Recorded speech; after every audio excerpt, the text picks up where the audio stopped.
I think we're at a point now where if we haven't started to see it already, there is a chance that we're going to really see where hip hop is headed over the course of the next couple of years.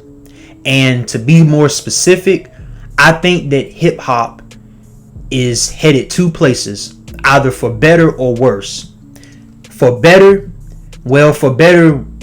kind of piggybacking off of what I've been saying in the last couple of videos,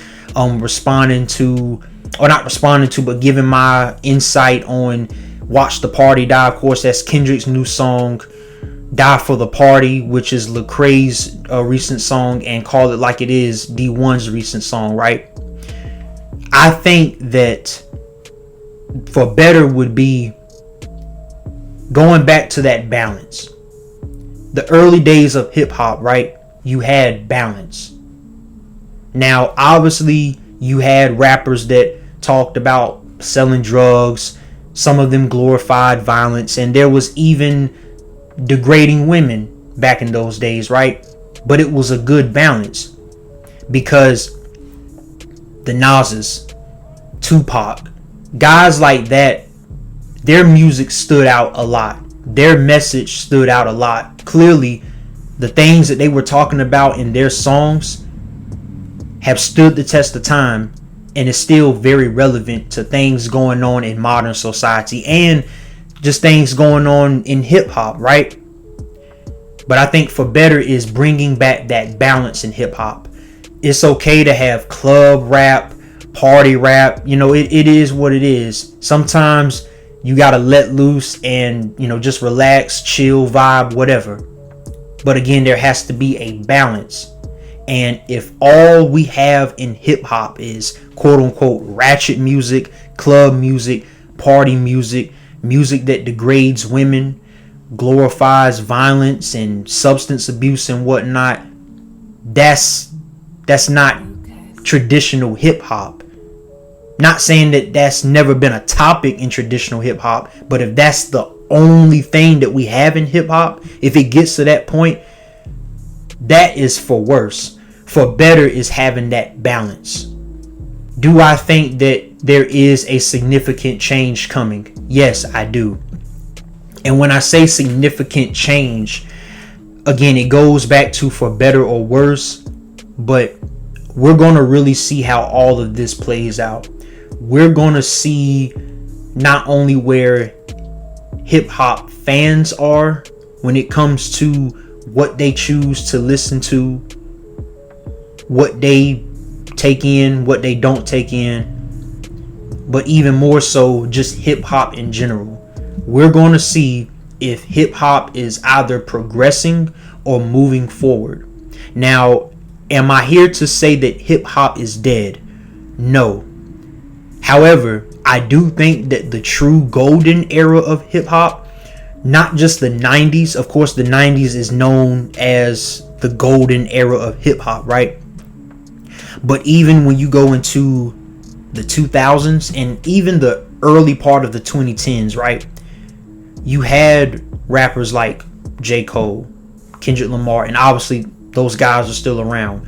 Joey Badass. You had rappers that, they could give you radio music, club music, party music, but their main focus was music of storytelling, music with a message, music about uplifting each other rather than tearing each other down, music that related to a lot of people going through everyday struggles. And slowly but surely, hip hop, to a degree at least, has shifted away from that. J. Cole and Kendrick Lamar, while they are some of the greatest rappers of all time, some of the greatest rappers and the biggest rappers today, especially with what has recently been transpiring, is to a point now where they are the minority. Not saying that they are the only ones, because you have other rappers out there who are still somewhat conscious, They have some type of message, and they also focus on traditional lyricism, metaphors, wordplay, rhyme schemes, things of that nature. But that has started to shift away, and we really started to see it shift away a lot in the, I would say, the later part of the 2010s decade, and then going into where we are right now, the early going into the mid part of the 2020s decade. It's been a shift. A lot of the top songs that have been, and just talking hip hop, right? A lot of the top songs that have been trending, that have been dominating the charts and the Billboard and whatnot, a lot of it has, I'm not going to say all of it has been toxic hip hop, but a lot of it is lacking message. It's lacking any type of, it's lacking traditional lyricism. And I'm not the biggest lyricist guy. I don't tend to get too much into the lyrical miracles, if you will, but we have shifted away as hip hop. We have shifted away from appreciating traditional lyricism. Not completely, but to an extent, we have shifted away from that. Will we ever get that golden era back? I don't really know, but the way things are looking right now, the chances of that era coming back, where not only we have a good balance of conscious rap, faith-based rap, and club and party rap, not only that, or that balance, but hip-hop really being about the bars, again, the traditional lyricism, the metaphors, the rhyme play, the word schemes, or the word play and the rhyme schemes. I think the chances of that is very slim to none at all. And I'm only saying that because of where we have seen hip hop in almost the last decade. I'm not here to downplay anybody who has a lot of quote unquote club music, melodic music, or music that is not the traditional hip hop that we have known from the golden era. But nevertheless, those days are gone, and I just don't know, and I honestly don't see a big chance of it coming back. Now, I'm not here to say that obviously that there's no chance, because as long as we have rappers like Kendrick Lamar at the forefront, as long as we have rappers with a big following like Lecrae, D1, J. Cole, you have guys that their name and their catalog speaks for itself. I think if they continue to push this message of positivity, uplifting each other, calling out the bullshit and the nonsense and the toxicity, the poison that we have in hip hop, not that it's all poison, but the poison that we do have, the more that they call it out, I don't think it'll ever get to a point where all of the quote unquote junk food rap will just disappear.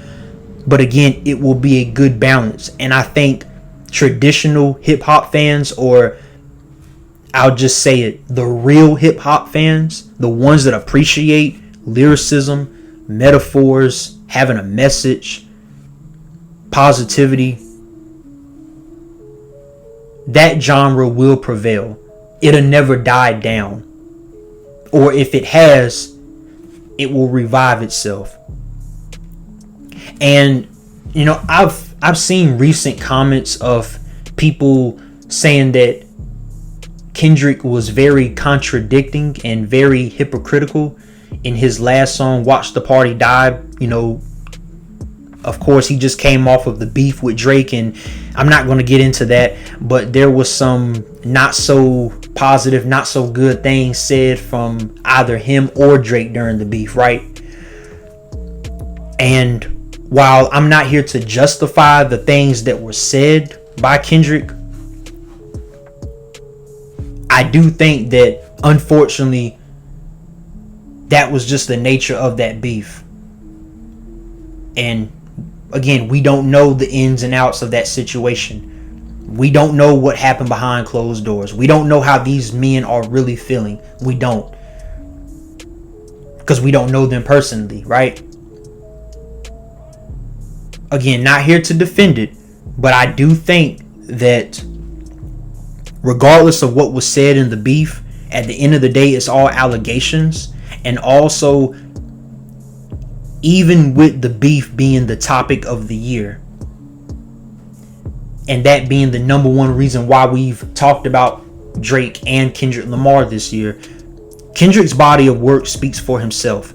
Listen to Pimp a Butterfly. Listen to Good Kid, Mad City. Listen to Mr. Morale and the Big Steppers. Damn, those albums are really about storytelling, bars, metaphors, lyricism, a message. That's what those albums are about. Therapy sessions, if you want to call it that.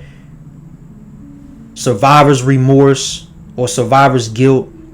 That is the forefront of Kendrick Lamar's music. So for the people that called him hypocritical, I see where they're coming from, but I don't entirely agree with that, because we know what the majority of the content of Kendrick's music has been. But getting back to hip hop as a whole, right?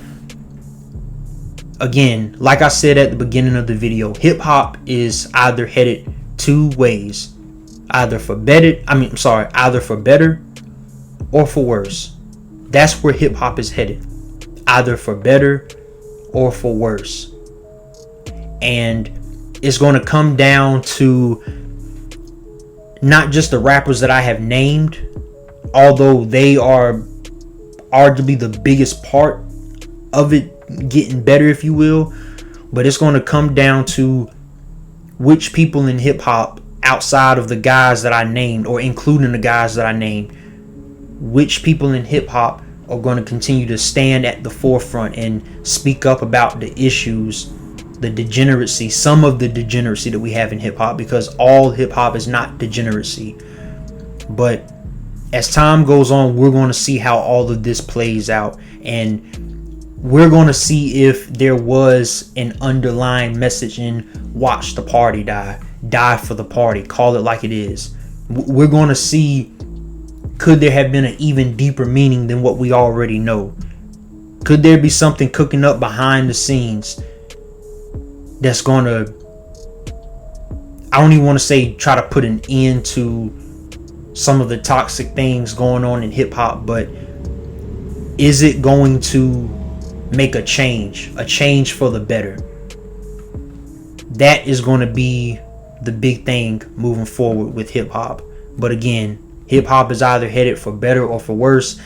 And as a diehard, lifelong hip hop fan, I can only hope for the better. But that'll do it for today, guys. Thank you so much for watching. I appreciate everybody that has been tuning in to these videos, giving positive feedback, and sharing how you feel and just everything. I appreciate you guys, I really do, and I will continue to get content out there for you. I will not let y'all down. I thank y'all so much. For those of you that are new to the channel, hit that subscribe button if you want to check out more of our content.